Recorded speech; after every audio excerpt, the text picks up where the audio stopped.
গলে গত ১২ বছরে কোনো টেস্ট ড্র হয়নি। স্পিনারদের আধিপত্য ছিল দেখার মতো। গলের উইকেট ধরন, পরিকল্পনার কথা মাথায় রেখে নাজমুল হোসেন শান্তর একাদশ ও মাঠের পরিকল্পনা কেমন হবে সেটা নিয়ে আলোচনার মুখ্য বিষয়। অতীত রেকর্ড উদ্ঘাটন করলে মুশফিকের দ্বিশতকে গল টেস্ট ড্র করেছিল।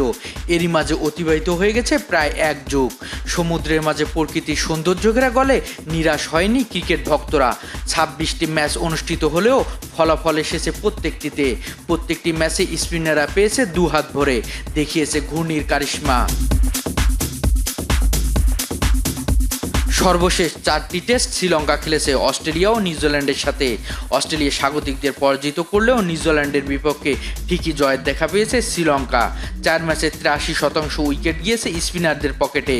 ৪টি টেস্টে ফাইফারের সংখ্যা ৬টি, যার মধ্যে স্পিনাররা পেয়েছে ৫টি। সর্বশেষ ৪ টেস্টে শ্রীলঙ্কান স্পিনার প্রভাত জয়সূরিয়া নিয়েছেন ২০টি উইকেট। সেই প্রভাত জয়সূরিয়া আছেন বাংলাদেশের বিপক্ষে। কতটা ভয়ঙ্কর এই স্পিনার সামলাতে প্রস্তুত বাংলার ব্যাটাররা, এমনটাই জানিয়েছেন নাজমুল হোসেন শান্ত। রাবণের দেশে বাঘসিংহের জমজমাট লড়াই মুখিয়ে দুদেশের ক্রিকেট ভক্তরা। নাজমুল হোসেন শান্ত আরও জানান, টসে জিতলে ব্যাট করার সিদ্ধান্ত নেবেন তিনি। ৩ জন স্পিনার নিয়ে শ্রীলঙ্কা বধে নামবেন টাইগার বাহিনী। সময় বাড়ার সাথে সাথে উইকেটে স্পিনার দারুণ কার্যকরী হয়ে ওঠেন। প্রথম ২ ইনিংসে ৬০০ রান ছাড়িয়েছেন দলীয় সংগ্রহ।